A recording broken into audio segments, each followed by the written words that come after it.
Today we're going to go through our Web Edition program. This will be a walkthrough of how to use different functions within the system. This is the Web Edition program here. If you haven't installed it, you can go to a link that I'm going to type in the chat, which is demo.sitelink.com. Again, that's demo.sitelink.com. That's the full version of the program.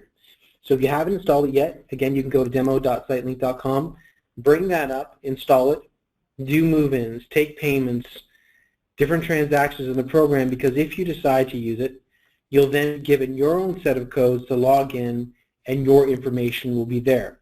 We'll convert your software that you're currently using, and we'll bring over your units, bring over your tenants, and put those tenants in the units. That's something that we do all the time. So in this particular demo, I'm going to log in with demo for all the codes. This is our Web Edition program, and by Web Edition, we're referring to the fact that it's online. So if you do a move-in, you take a payment, you do any function within the program, it's going to be available not only on your machine, but on any other machine that you have running the program. If you have more than one computer at the site, that's no problem. You could have a computer at home, on your laptop.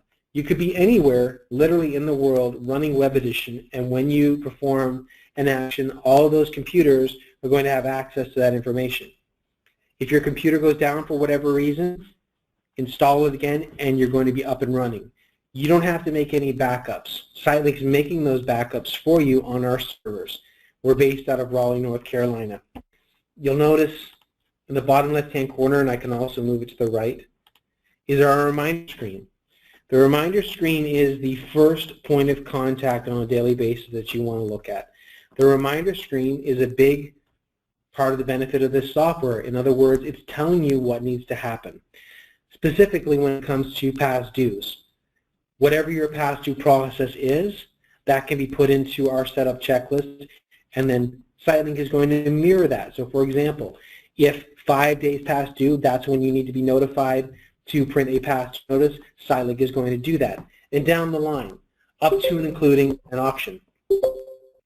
This reminder screen is not just past dues, it's also items like credit cards to be processed, which you'll see here. Expiring credit cards is going to tell you about that. There's a lot of different options that can be set up here. Really, whatever your reminder is for past dues or just in general can be put here and use the system in order for it to tell you what needs to happen. Now in this particular database, a lot of people are late, so we see a lot of reminders. If I logged into your site and I saw a bunch of reminders like this, I would think that we could potentially do a better job of processing those reminders. We want to have the goal of getting that reminder screen basically blank every day if possible. So we double click on an appropriate item. So for example, credit cards. If I double clicked on credit cards, it's going to take me to the respective screen in order to process that in this case. And once I process this credit card or any task, it will come off the list. Now some things are automatic, like locking someone out of the gate or putting a late fee on someone's account. You don't have to push a button in order for that to happen. It'll go on automatically. But something like an overlock, putting a lock on someone's unit, that is more of a manual process because obviously you're going out to the unit in order to put a lock on it. So that is part of the reason why you'd want to double-click or process that event. Notices, things like past due notices, invoices, you can have those print automatically. That is a setup option. So that's the reminder screen. The next option here in terms of our operations screen, as you can tell from our navigator on the left, I can go from operations to adjustments to company and so on. Right now we're in the operations screen. The first button here is Move-In. Click on Move-In. In this particular database, as you can see at the top, we have 147 vacant units. Now I can certainly scroll through and choose the unit that I want to move into. That's not a problem. But depending on how many vacant units you have, it may be quicker for you to choose the unit size on the right. So for example, if I wanted to look at my 5x10s, again, I could scroll through the list. I'm using my mouse to scroll through. Or I could click 5x10 on the right. By clicking 5x10 on the right, I'm looking at the 3 vacant units that I have available as opposed to 147 that are vacant. So I double click on the unit, that's step 1. 3 steps to a move-in. Number 1, choosing the unit that you want to move into. Number 2, adding the tenant information that you want to have moved into that unit. And then number 3, making sure that the charges are correct. So far I've chosen my unit. You'll notice on this list there's a bunch of tenant names. These are existing tenants. So if I wanted to move, let's say Brian, into his 2nd or 3rd unit, I would double click on his name here. That again is an existing tenant. You also have access to past tenants. You'll notice on the right hand side the default is current tenants, but there's also an option here that says all past and current. If I choose all past and current, I'm looking at all my current tenants along with my past tenants. You'll notice a search button here, search option at the top of the screen, which is in several places in the program. If I want to search for someone's name, let's say the name was Paul, I type in Paul and very quickly it's going to show me any Paul. Now the Paul could be the name, typically that's what you'd be looking for, or it could be the city, or it could be in the address. Wherever the name Paul is, email address, we'd see it. That's if we're choosing an existing tenant. If we are choosing or adding a new tenant, we're going to click Add on the right-hand side, and we put in their information. You'll notice that in this demo, it's only requiring us to put in the first and last name. In your respective database, you can choose what is required. Anything in green is required. So typically you would have first and last name, address, city, state, zip, and so on. Again, you define that in our setup checklist, and I'll talk about the setup checklist in a little bit. So we can put in their name in this case, and their last name, so first and last name. That's all that's required in this particular case. Also, a gate code is assigned to every tenant that we move in, which you can change if you want to. So at this point, I've added a tenant, I've chosen the unit, and now I'm in the final section where I make sure that my charges are correct. Depending on your default, you're going to either be first month billing or anniversary date billing. That's a choice. In this case, we're first month billing. We're on a monthly basis. You have different options in terms of whether or not you would tax rent, send an invoice, or if you charge an invoice fee. These can be defaulted also, so if you're always going to send an invoice, we can have this checked by default so that you don't have to check it every single time. Invoice days before due, this is how many days before their rent charge is due do we send an invoice. 15 is our default, that's typical. You could have your default as 20, 30 days if you want to, and you can change it per person. So maybe your default is 15 days, and that's what's going to come up every time we do a move-in, but for this particular tenant, you want to make them 20. Well, we can change that. So if I change this to 20, this particular tenant is going to have their invoice 20 days before. Then we have a document delivery section where we can choose how we want to typically contact this person.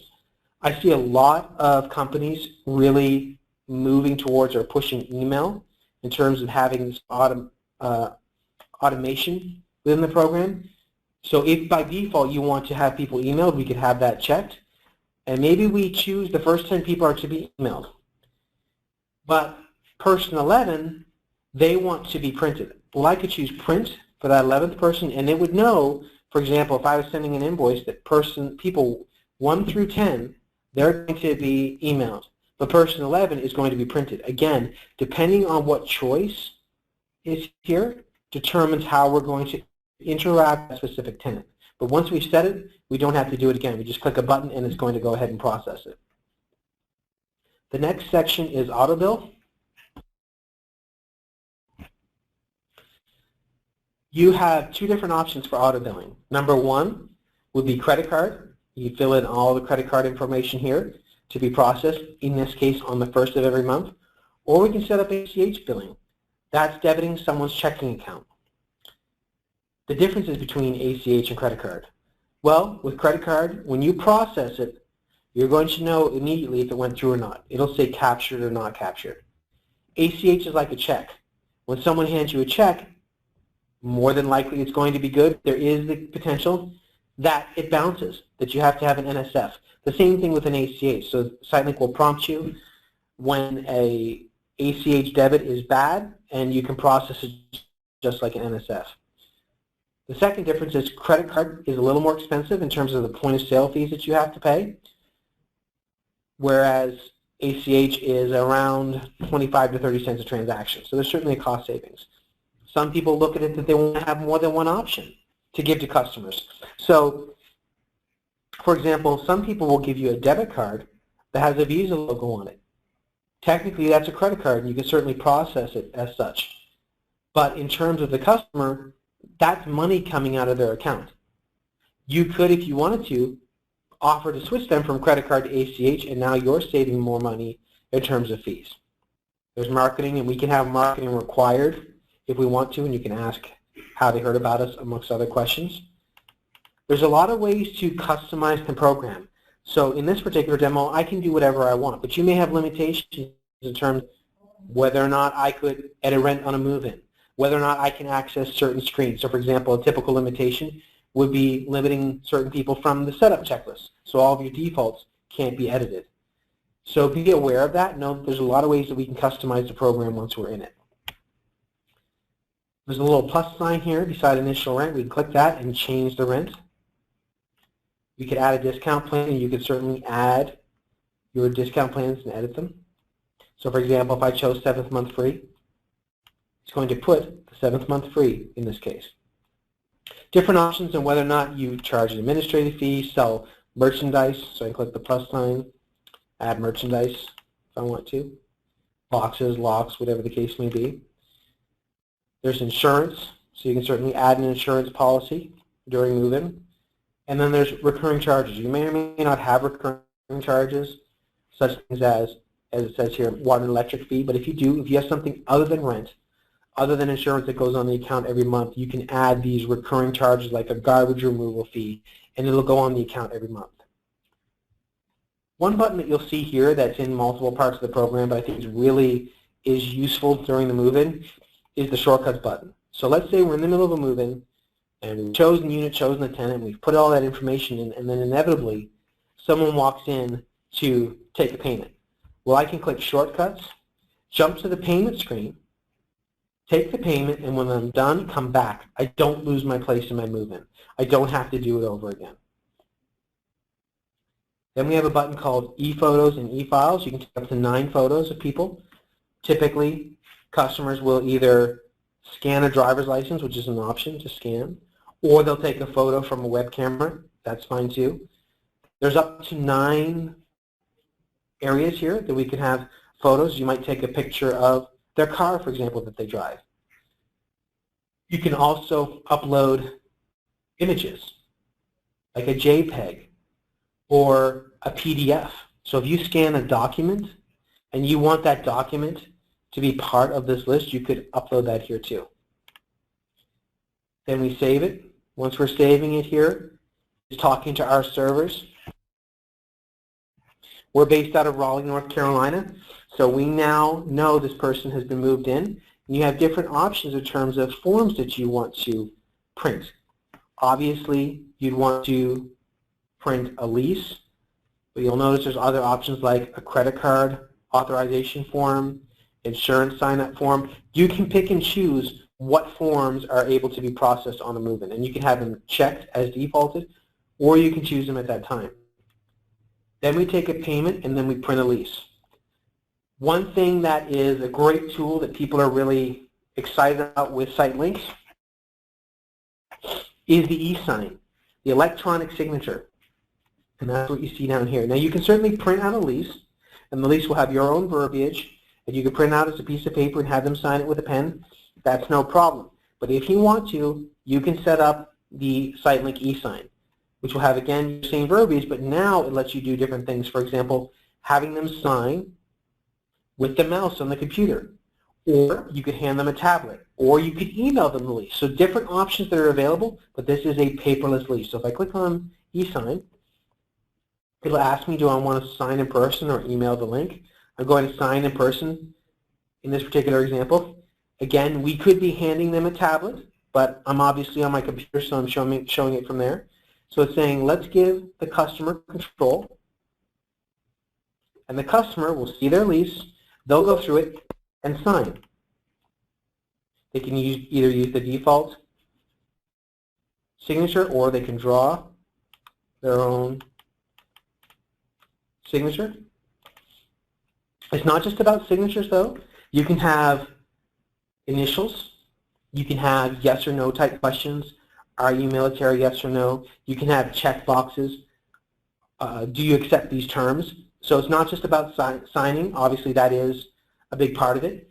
And then choose confirm signing. And then we have different options. Do we want to email it? Do we want to print it? And so on. Know that this lease is available at a later time. We can bring it up from within the program. And then we finish. And that would be a move-in. So I went through that thoroughly, but no, in the end, it's choosing a unit, choosing a tenant, make sure the charges are correct, take a payment, print the lease. That's a move-in. The next button here, payment screen, for all intents and purposes, is the main screen of the program. Again, you'll see the search button, so I can quickly find someone. Double-click on their name. And now I'm in the payment screen. For this particular tenant, they have 2 units. I can click on each individual unit and just deal with the unit in here. If I want to take a payment for this case 106, I could take a payment here, or 220. Now I'm taking a payment for 220. Or I leave it on the default as all units, and therefore I could take a payment for both units at the same time. Taking a payment, I put the amount at the top of the screen, and then the method, cash, check, credit card. If you're taking a credit card payment, it'll go automatically through. With SiteLink, we have a lot of different choices for different providers and partners in terms of kiosks, companies that will put leads into your program, website development companies, credit card gateways. One thing I wanted to mention, that part of this company is what we call SiteLink Merchant Services. So you do have choices of who you can certainly use for your credit cards. At the same time, if you like SiteLink service, know that SiteLink Merchant Services is a part of this company, so that you can certainly have an in-house solution all in one in terms of the software and credit card process. Pretty much everything you'd want to see for customers in here. If I want to look at their notes, or if I want to add a note, I can see this here. Here's all of their historical notes. I can type in a note like, called this person, for example. Type it in, and then save it. And that's going to show in their historical notes. So in this case, my initials are demo. Your real initials would be in there, and then it would put that you called this person. I can see different reports. Probably the most popular report in terms of an individual tenant is called the Ledger History Report here. I click on Ledger and see each individual unit. We can zoom in with the zoom button. All of our reports can be exported to PDF, Word documents, Excel files. I can give credit to the unit in here. The majority of the time we're coming in and taking payments in the upper right-hand corner. Their photo would also show in the middle of the screen. That's the payment screen. Transfer. Transfer is a fairly simple process. You double-click on the unit you're transferring out of, double-click on the unit that you're transferring into, and SiteLink will make the appropriate prorate. So if you're going from a smaller unit to a larger unit, it's going to charge you some more money. If you're going from a large unit to a smaller unit, it's going to give you credit. It's going to do that automatically. You have an option to change the rate on the second unit in the upper right-hand corner. And if there was a discount plan on the first unit, you can certainly remove that from the second unit if you wish. The majority of the time you come in here and SiteLink will make the prorate, and you click OK, and the transfer is done very quickly. The next button is Move Out. Choose the unit that you're moving out of. There is an option on the right-hand side to prorate rent and recurring charges. So for example, let's say someone is due on the 1st and they're moving out on the 15th. You may prorate, if you want to, that you would give them money back from the 15th until the end of the month. You may not. If that's the case, either don't click this option or we can have it disabled. If someone owes you money, you can certainly make a payment or take a payment for the remaining charges, or mark remaining charges as bad debt, which means that they'll still owe money. When someone's moved out, at any point in time, you certainly can take payment for that person after the fact. There's an exit survey. Ask why people are leaving, and that will be stored in the SiteLink program. You can give refunds back directly to credit cards if you want to. There's an option right here to either leave the refund on the account or return it to the customer or apply it to another unit. So if you want to give a refund back directly to a credit card, you certainly can do that here, and you could show that it was paid with a check also. We click OK to finalize. I mentioned how you could sell merchandise on a move-in. You can also sell merchandise once someone is in a unit. This particular merchandise button here, this is for walk-in merchandise. This is for people that don't have a unit with you and they come in and they want to buy your inventory. You click merchandise purchase and it's the same screen as if you were doing it from the movement or the payment screen, and I could double click on an item and I could change the quantity if I want to and click OK to take a payment. The collection calls, this is derived from the reminder screen. If I click on call past dues, it takes collection calls, just like if I click collection calls here, same screen. You're going to use this as your way to facilitate those phone calls. So I can double click on someone that's late and put in my message, called this person, for example, left a voicemail. You can pick a note too. If you have certain default notes, if you're always putting called and left message on voicemail, we can choose that. We can also edit the note. You can put that in as a default. Let's just say mine is test. In this case, I save it, and it's going to show on the note screen that I referred to earlier in the payment screen. Now that I put my note in, I see the last note says March 9th. So I know, because I put in that note, that I made that call. That would be the process that I recommend. If you don't see a note here, you're going to go into the assumption that a call wasn't made. That's the benefit of the collection call screen. Click close. The next button is tasks and letters. Again, many of these items are derived from the reminder screen. So for example, if I had past due notices, overlocks, if I double clicked on it, it would take me to the tasks and letters screen. For example, overlock. I don't have any that need an overlock right now, but they'd be on this list. And I could print this list out if I wanted to. Take that list, go around to my different units, put the locks on their units, and then when I'm done, I select everybody and click process on the right-hand side. And that will take them off the list. That will show that I put locks on their units. And then it will come off the reminder screen. Invoices. You go into the screen and it'll show everyone that's due an invoice. Again, this could be printed automatically if you want to. You could select everybody if they were due an invoice and process it, and their name will come off the list. We could also email it. In terms of email, you can use Microsoft Outlook if you have that program. A lot of people like that. But you don't have to use Outlook. You could use Hotmail, Gmail, Yahoo. Any of the SMTP type providers can be put into the system. The great thing about using an SMTP option as opposed to a program like Outlook is that you don't have to have anything installed on your given machine. Obviously, you have to have internet, but if you're using Outlook, you have to have Outlook on every single machine. If you use the SMTP option, you can be from anywhere and process an email. The next button is credit cards. It's a list of everyone that's due. Let's just say your first month billing and you have a couple hundred people to be processed. That's great. You select all. Batch process. So for some people that I talk to, they come from prior systems where they've had to manually put in credit cards every single month. And that takes a lot of time. Well, with SiteLink, you can select everybody, click batch process, and it goes through. If it doesn't go through, let's say you have a couple hundred credit cards and a couple don't go through, their name is going to stay on the list. So it'll be obvious who didn't go through. You can certainly try them again or contact the person and let them know their credit card didn't go through.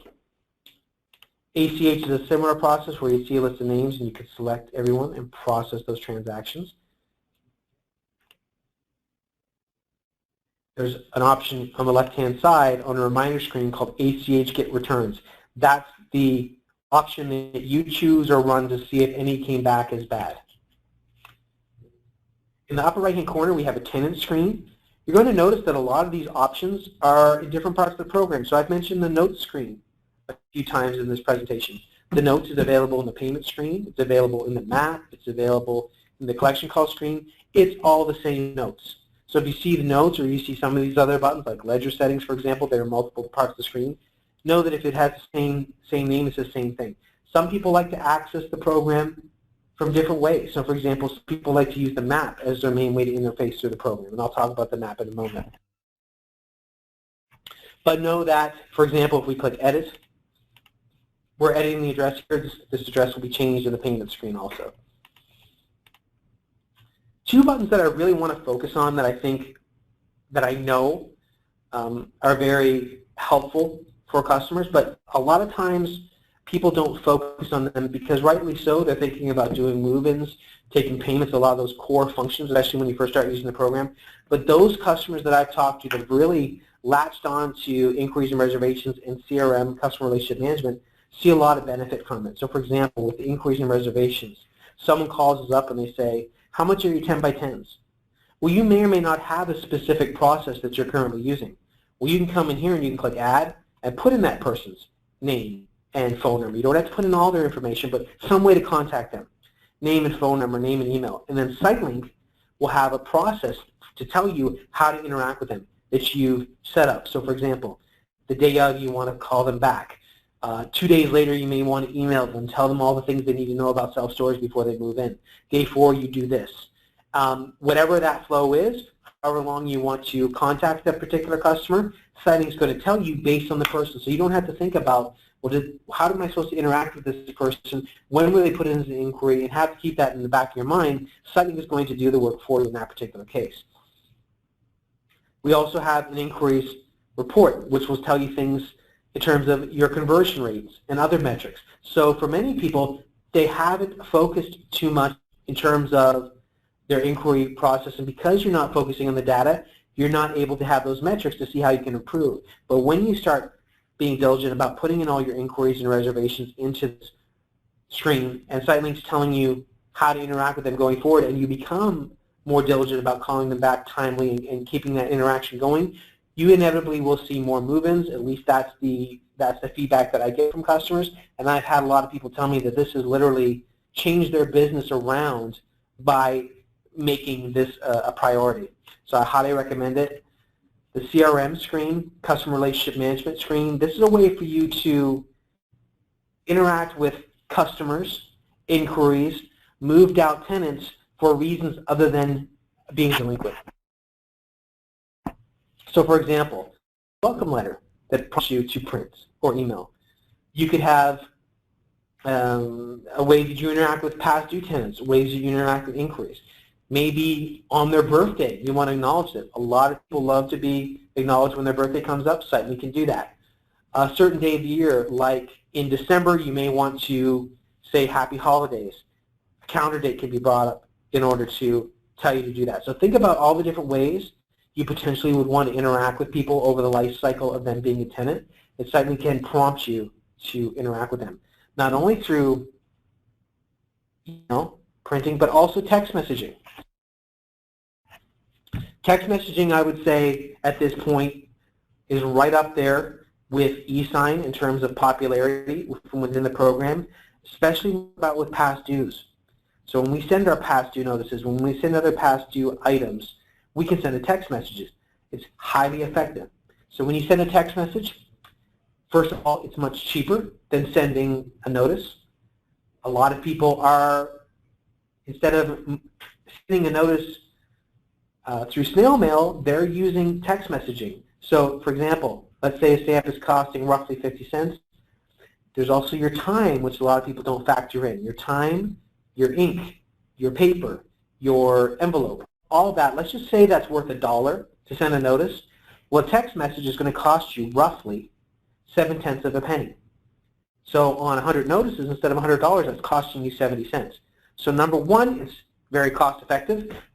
Number two, it's extremely effective. So when you send that text message, click of a button, it's sent. Your customers are going to see that text. It's going to have a link for them to go pay online. So people can pay online through SiteLink or through your website 24 hours a day. And it, bottom line, reduces past dues. So I hear some phenomenal figures. Some people tell me 20-25% reductions in past dues simply by sending text messages. So if you haven't considered it, I would highly suggest it because, again, it is extremely effective. The next button here is Access. We'll work with your gate access program. So we work with all the top vendors. If someone moves in and they're late, we're going to lock them out of their unit. If they're late and they pay up, we're going to unlock them automatically. You can certainly change their code. There's a section down here for certain providers that you can have, quote unquote, other authorized gate access. Here's an example of where you use that. For example, let's say that you have a pharmaceutical company, and the pharmaceutical company has either the company itself as the primary contact or a given person is the primary contact, but yet you know that there's going to be other sales reps that have access to the unit, and you're okay with that. If that's the case, you can add those other names here to that unit. They're not going to be sent any bills, but they have access to that unit with their own gate code. So as long as that unit's paid up, those tenants can get into the unit. If that unit becomes late, none of those tenants can get, none of those people can get into the unit. There's only one tenant, but those other authorized people, again, can get into the unit if it is paid up. They can't get into the unit when it is delinquent. And the last button on the operations screen is Daily Close. Daily Close is a way for you to verify your work. This does not mean that you have to go to the bank every day, but I would recommend closing every day to be diligent and on top of the payments that came in case there's anything that needs to be corrected. What you do is you click Proof Edit on the right-hand side. You'll see all your cash, check, credit cards that have come in, and you type those amounts under Step 1. Cash, check, credit cards. Once you've typed in those amounts, you close today, you click Close, and that's your way of giving your stamp of approval that what SiteLink says you took in is what you actually took in. Once that's done, you'll be given a deposit report that you can print out or look at historically. That's the operations screen. Adjustments. Prior to making the close, you can go into Ledger Adjustments, choose any tenant, and if they have a payment, you could delete the payment. You have the option when you delete the payment to give a refund directly back to a credit card. It'll ask if you want to give a refund. Again, there are different options. You may have it set up that myself as a manager, for example, I can't delete a payment. There are different ways to have settings. Now, let's just assume that we can do whatever we want in the program. There are no limitations. SiteLink does a very good job of reporting what's going on. Who took that payment? Who deleted it? Who gave this credit? And so on. There's a lot of choices in terms of giving reasons. Well, why was this payment deleted? You have to put in a reason why. So, of course, you want to look at your reports and you want to see what's going on. Know that SiteLink does a very good job. A lot of times people are excited for obvious reasons for things like paperless leases and text messaging and so on. But a big core of this program is our reporting. And it's not a flashy thing, but I know so many people that they've chosen SiteLink because they couldn't trust the reports from their other software. So again, it's not a flashy thing, but I can tell you that our reports work, and we spend a lot of time in making sure that they do. And I'll talk about the reports in a moment. Another option here is to transfer a payment to another unit. So if you make a mistake, you take a payment on the wrong unit, you can put it to another one. And delete an account. Delete an account is only used for a specific situation, and that would be if you move someone in, then a few minutes later they told you they didn't want the unit anymore. Some people would not want to see a move in and move out in that situation because they feel it may skew the reporting. So in this case, there's a delete account option. Once the day has been closed, you cannot delete. You would have to move them out. NSF, that stands for non-sufficient funds, same thing as saying bad check. You can highlight someone, choose their payment if they had one here, and you could reverse it on the right-hand side, and you could add a bad check fee. Not only do we have the option to reverse check payment, but you could also reverse credit card payments from here if you ever happen to get a chargeback. I don't see chargebacks that often, but they can happen, and that's a way for you to reverse it. Moved out accounts. Moved out account screen is a way for you to view information for moved out tenants. So when you move them out, you're not losing their information. I can choose someone, and it just looks very similar to the payment screen. I can come in here and take a payment. I can look at different reports. If they're due a refund, I could process it here. If they have bad debt, I could write it off if I determine that I'm not going to get that money back. All those options are in here. One nice function when you go to the moved out account screen, if you've ever moved someone out by mistake, you can click undo move out. You have up to 5 days to undo a move out. Refunds. Now, we could have processed a refund during the move out. We can process a refund from the moved out account screen, and we have a dedicated refund screen.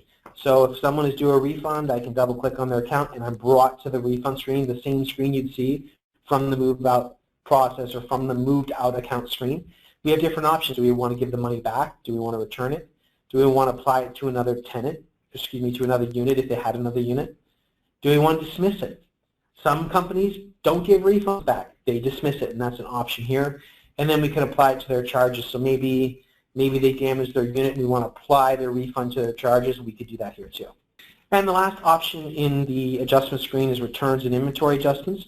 This is where our inventory items are. If someone comes back to give a return, we can choose return and put in the receipt number.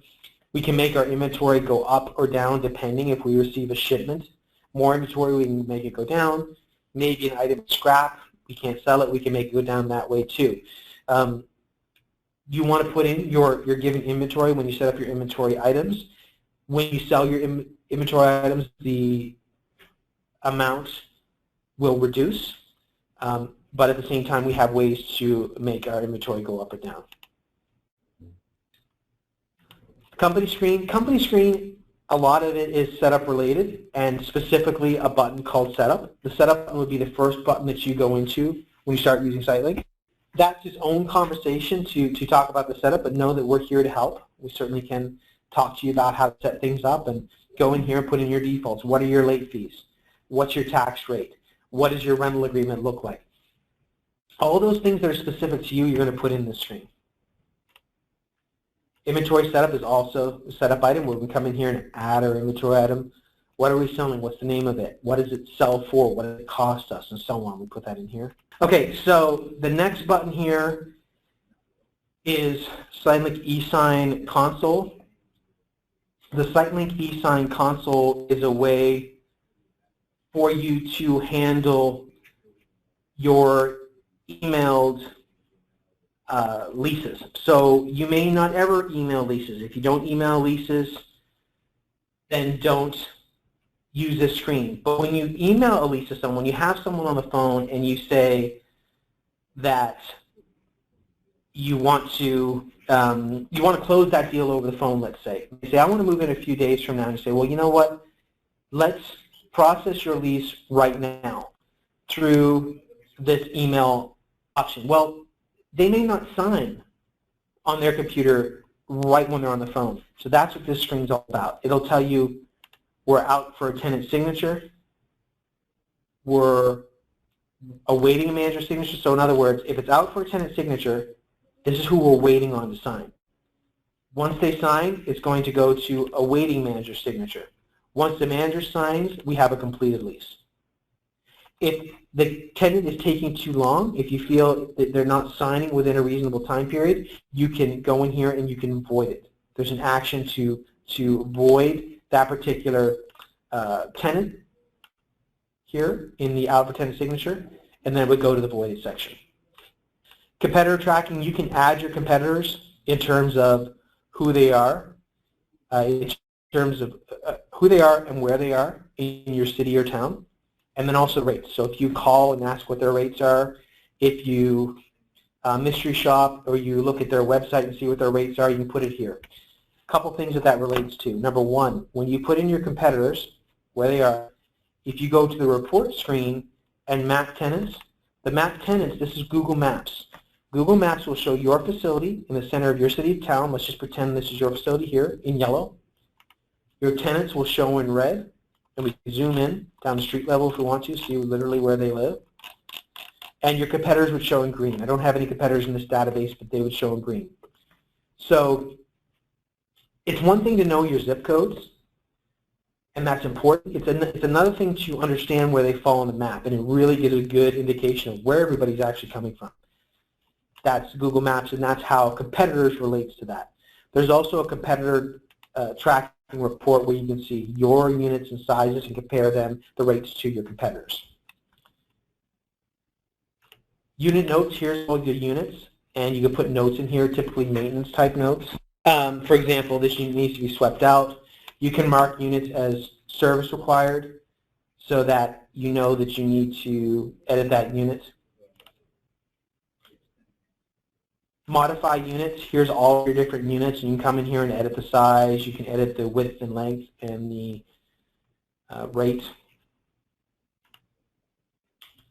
Utilities, you wouldn't be in the utility screen that often, but you can come in here and look at different items. For example, you could inspect charges. By going in the inspect charges screen, you could see a report that will tell you who created that charge. Did SiteLink create the charge? Did an employee create it? You can look really deep in terms of the charges. We could change someone's anniversary billing date here. Diagnostic screen, we can run this diagnostic and it will tell us things like how much hard drive capacity you have, how much RAM you have. So sometimes if there's something that's working a little strangely, we'll look at this diagnostics and we'll see, well, this computer's been running for a month. Let's restart it. That could be something we could infer from this diagnostic. You can change your password. Everybody will have their own username and password. We have a form screen in the upper right-hand corner. The form screen is every form that is available. Now, you don't have to use all these forms. If you don't want to use one of these forms, we can take it off the list. You can certainly edit our forms, and you should when it comes to a lease, receipt, invoice. You want to edit our forms, but you may have a form we don't have. You certainly can add it to this list, and at any point in time, you can choose a form and print it, email it, text it for a current past tenant or someone on the waiting list. Receipts, you can look at all of your historical receipts here and bring them up, view them, or print them. The price optimizer, we have another webinar on here that goes in detail into all of these different items. If you go to YouTube and you do search for SiteLink and then a certain video, for example, revenue management or price optimizer, you'll find different information. There's all kinds of videos on our YouTube channel. The unit push rate optimization, you can set up a plan or plans that are similar to what you see in the car rental industry, similar to what you see in the airline industry where pricing can change based on occupancy. You can set that up here. So for example, if your 10 by 10s are at 95% occupancy, you may want to have SiteLink tell you that maybe you could get an extra 2% in the move-in if that was your parameter. You put those options in here, and then SiteLink will prompt you on a new move-in to charge that higher rate. That's for new move-ins. The tenant rate optimization, this is for existing tenants. Again, you put in different defaults, but what it boils down to is, depending on how long someone's been in a unit or how long it's been since their rent has changed, SiteLink will prompt you to increase their rent. So those that fit that criteria, if it's been 9 months, if it's been a year, whatever category you put in here, it'll show on the reminder screen and it'll show in the pending tenant rate changes screen. So again, let's say my parameter was a year. When John Smith has been with us for a year, he's going to show up here. He's also going to show up in the reminder screen. It's going to have a bunch of different categories, but the main thing is how long has he been in his unit? How long has it been since his rent has changed? What is his rent, and what is SiteLink suggesting it should be? Ultimately, you decide what is going to happen there. Are you going to accept SiteLink's change? Are you going to make it higher? Are you going to make it lower? Are you going to dismiss it? You, again, have the choice of how you want to change it, but there's a couple of benefits of this. It streamlines the process. So instead of it now being a couple years and you're considering, wow, it's been a while since we increased rent, let's go change it now, and it's more of a drastic process having to change all these people at once. We have like a normal process, just like we would sending a past due notice, that maybe there's 5 people who need to have their rent changed today, and then there's 2 or 3 a few days from now, because again, it's per tenant. So if it's a year, it's going to be a year for that person. You're not going to have the case where someone's been 2 years since the rent has been prompted to be changed, or the other person moved in a week ago and is telling you to change the rent. It's going to be consistent for each person, and it's a nice process to have. And lastly, we have the Edit Rent screen. The Edit Rent screen is a legacy screen. It's always been here, where at any point in time you can change the standard rate or the rental rate with the tenants actually being charged from within this screen. The reports, SiteLink has a lot of great reports. I'd say the most popular report by far is the Management Summary. The Management Summary report is a great report to look at least monthly, and it tells you a lot of different things. How much money's coming in, what's owed to you, what was credited, what's your occupancy level. And if need be, there's different reports that will break this down person by person. So for example, we have a receipts area, so we can see every single receipt that makes up these totals. There's an unpaid charges section that we can drill down to this, and so on. So this is a good starting point. Another report that a lot of people like to focus on, at least initially when they first convert the program, is the rent roll report. The rent roll report will tell you who's in what unit, what their pay-through date is, what their balance is. So when comparing this to the previous software that you're using, you can make sure everyone's in the right unit, the right balance. That gives a certain level of comfort to move forward with using SiteLink after you've verified everyone's in the right unit. We have different financial reports, general journal entries report. If you want to export to an accounting program like QuickBooks, we certainly can do that. There's probably 12 to 15 accounting programs that we interface with, QuickBooks being the most popular. If you have questions on any reporting, please let us know. Graphs, we have different trends over time that you can look at. We have a calendar option. The calendar can be the first screen that pops up when you start the program. You could set up your day for yourself. You could say every Monday morning at 9 a.m. I am to do a walkthrough of the facility. We could set that up. Or maybe we need to call someone at a certain time. SiteLink will also give you notices if there's an update coming out, if payments came in from online, and other options. So if you're familiar with an Outlook calendar, it's similar to that. And we can close it. There's a prorate calculator. If your first month billing and someone asks what would I owe if I moved in on a certain time period, this will give you the proration. There's a map that you can use as your main way to get through the program. It's color-coded. The light green are vacant units. The teal units are rented. I can double-click on a vacant unit, do a move-in. I can double-click on a rented unit, take a payment, and so on. The map is really not too bad to make. When you click Edit on the left-hand side, you see a group of units. Let's say you have 20 units in a row. Grab those 20 units. Click Add, and you can move them around. Click OK. Put them on the unit. Put them on the map very quickly. If you do them one by one, it takes a lot longer. So a big tip here is grab a bunch of units, put them on the map. If I don't put it exactly where I want it to be, I can highlight them again. I could move them around if I want to. But if you're doing it one by one, it certainly takes a lot longer. But if you do them in groups, it's a very quick process. Phone integration, I mentioned before that we work with a lot of different technology partners. If you have an account with certain call centers, we can recognize when a phone number is coming in and pops up a screen that'll know this is John Smith because of his phone number. We could do a move-in, take a payment, and so on from this screen. Another big part of this company has been what we call MyHub. MyHub has been developed over the last year, and it's a way to have browser-based functionality. So as far as I'm aware, we're the only software program out here that not only has this web edition software like this, but also has a browser-based functionality. So if I wanted to go to my smartphone, if I wanted to go to tablet, iPad, I can go to myhub.sitelink.com. Again, let me type that out again, myhub.sitelink.com here. And then I'm viewing it from my browser, but again, this could be from a tablet or a smartphone. If you're at a library, and you obviously can install SiteLink at a library, well, you could bring this up and look at different things from the library if you want to, from a browser. So I log into my given database. And I have a lot of the functionality that you have from within Web Edition here in terms of move-ins, payments, move-outs. I have reporting. different graphs that I can look through. I have a walkthrough option, which is great. Instead of taking out a piece of paper and writing on that piece of paper when you're doing your walkthrough, you could have a tablet and see your units on your tablet as you walk through. And maybe Jim, in this case, we are putting a lock on his unit. I could check overlock, and now it's in SiteLink that I put a lock on his unit. Mind you, I'm doing this all from a smartphone or from a tablet. That's MyHub. MyHub is going to continue to grow, continue to have new features. We're very excited that we now have some options that people have been asking for a long time. Again, move-ins, payments, move-outs, and transfers.